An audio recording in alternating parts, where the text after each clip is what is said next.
নমস্কার বন্ধুরা, ভক্তের আরাধনা চ্যানেলে আপনাদের সবাইকে স্বাগত। বন্ধুরা, আজ শনিবার। এই দিনে আপনারা হয়তো শনিদেবের উদ্দেশ্যে ব্রত করছেন। যারা শনিদেবের ব্রত না করতে পারছেন তারা অবশ্যই আমার এই শনিদেবের ব্রত কথাটি একবার হলেও শ্রবণ করবেন এবং শনিদেবের উদ্দেশ্যে একটি প্রদীপ প্রজ্বলন করবেন। বন্ধুরা, আজ আমি আপনাদের সামনে শ্রীবৎস রাজার একটি কাহিনী উপস্থাপন করব। শ্রীবৎস নামে এক রাজা ছিলেন। তিনি অতি গুণবান এবং বলশালী পরম ধার্মিক ছিলেন। চিন্তা নামে তার একটি রানী ছিল। রানীও ছিল পরম গুণবতী। দেবতারা তাকে সতী বলে মানতেন। একদিন রাজা সবাই বসে আছেন।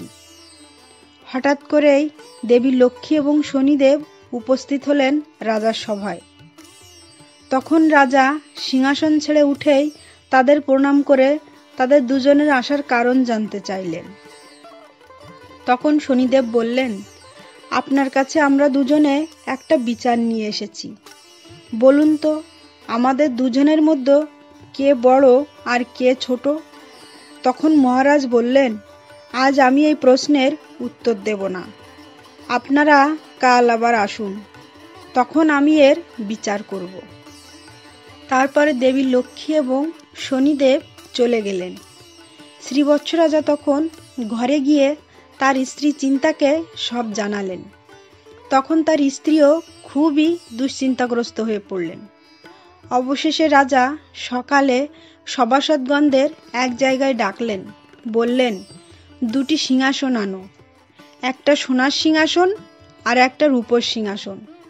সোনার সিংহাসন ডাইনে রাখবে এবং রূপার সিংহাসন বামে।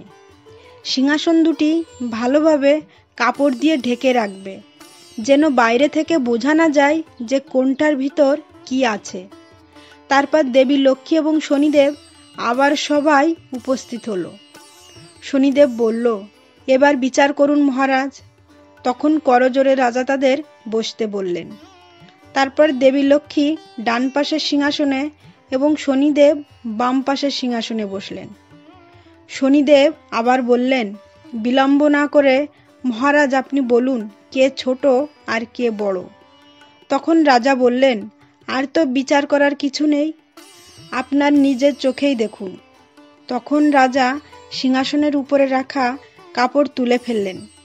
তখন রাজা বললেন, দেখুন ডাইনে রয়েছে সোনার সিংহাসন, যেখানে দেবী লক্ষ্মী বসেছেন, আর বামে রূপার সিংহাসন, যেখানে আপনি বসেছেন।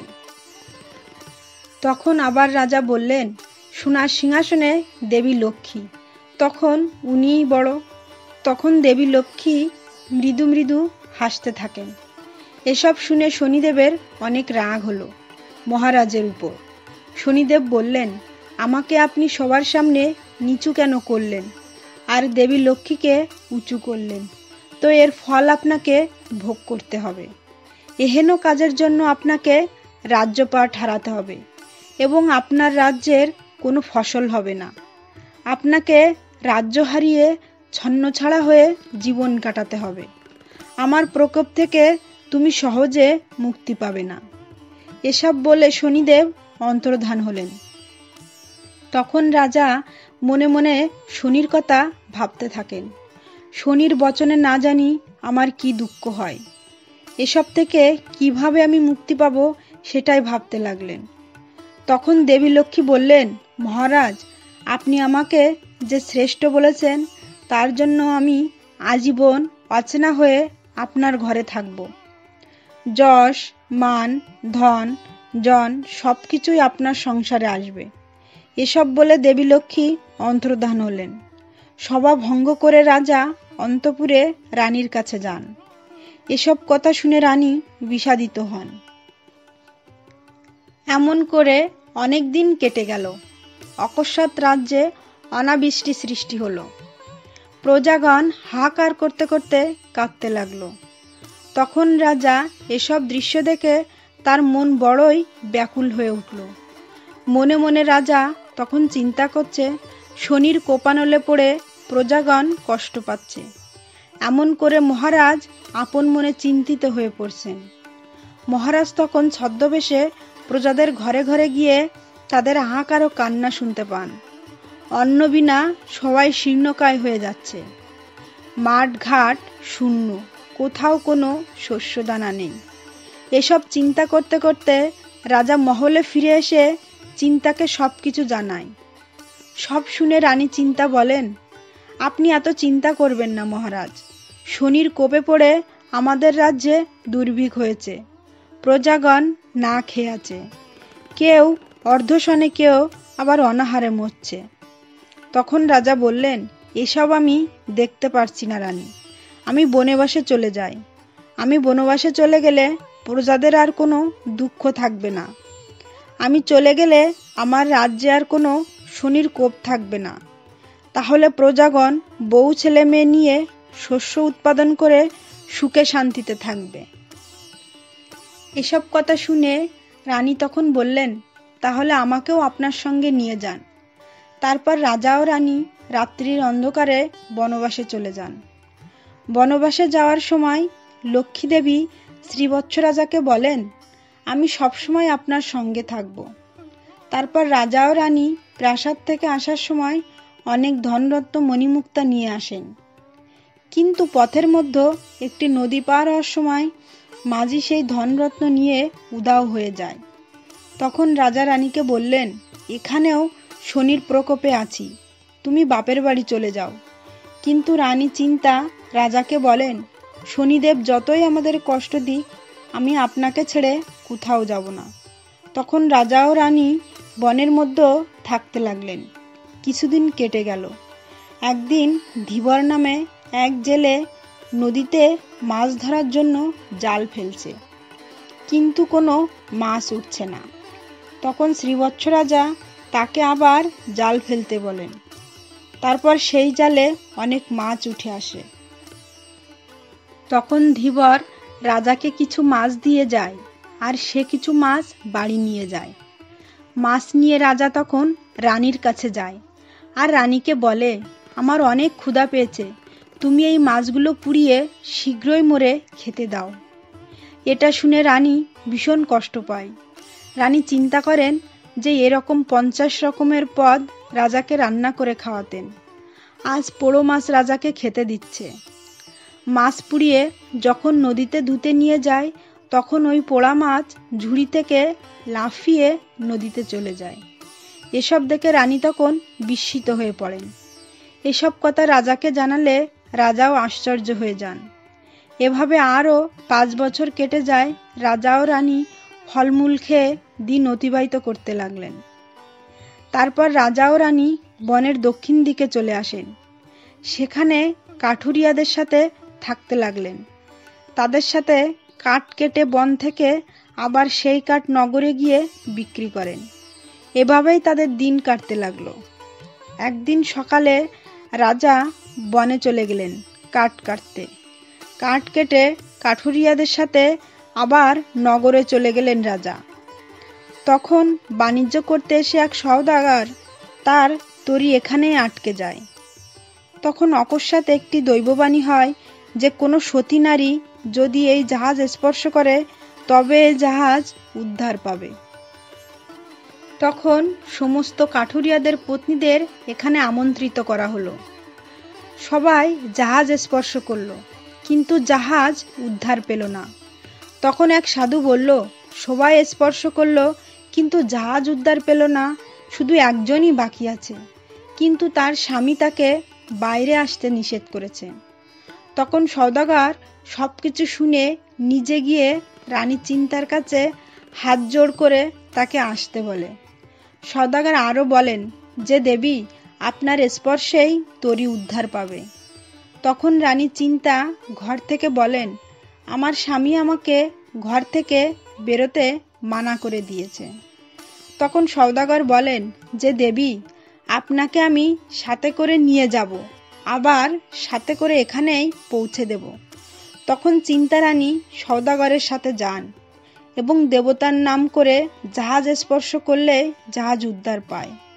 তখন সওদাগর বলে যে এ কোনো দেবী হবে, আমার এই জাহাজ যদি আর কোথাও আটকে যায়, তাই তিনি জোর করে চিন্তা দেবীকে তার জাহাজে উঠিয়ে নিয়ে গেলেন। চিন্তা রানী অনেক কাকুতি মিনতি করলেও সওদাগর তার কোনো কথায় কান দেয় না।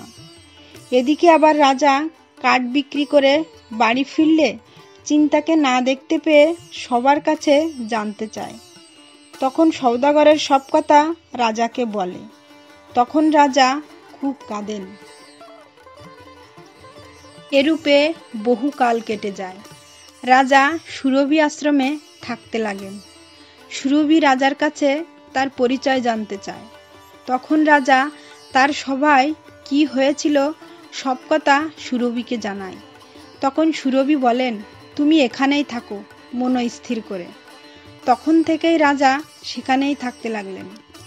সুরভির যত দুগ্ধ রাজা পান। তারপরে রাজা আস্তে আস্তে পাট বাঁধতে শুরু করেন। সেই পাট সোনা হয়ে যেতে লাগলো।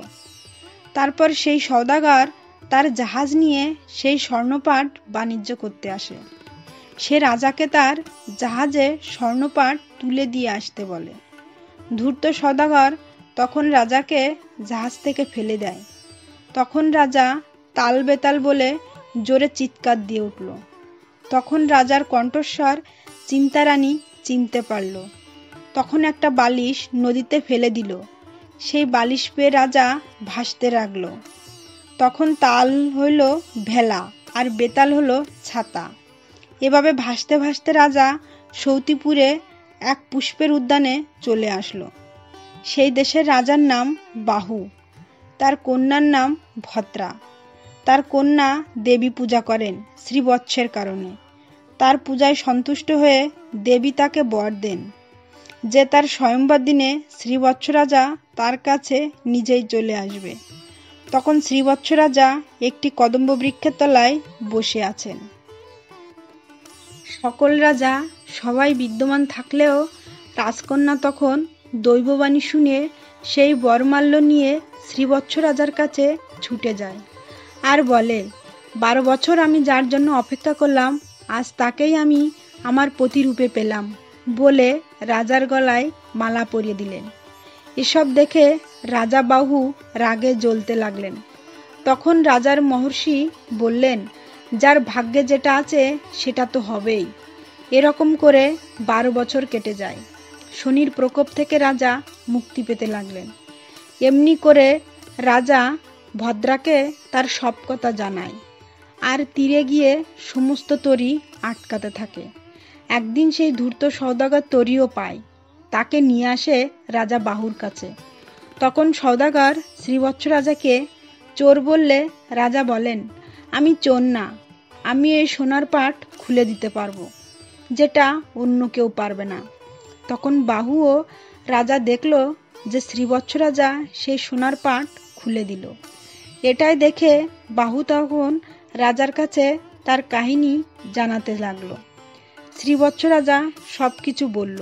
আরও বলল, এই নৌকায় তার পত্নী চিন্তারানীও আছে। সবাই নৌকায় গিয়ে খুঁজে দেখলো ঠিক তাই, নৌকায় চিন্তারানী বসে আছে। তখন শনিদেব আসলো আর বললেন, আজকে থেকে রাজা শনির প্রকোপ থেকে মুক্তি পেলেন।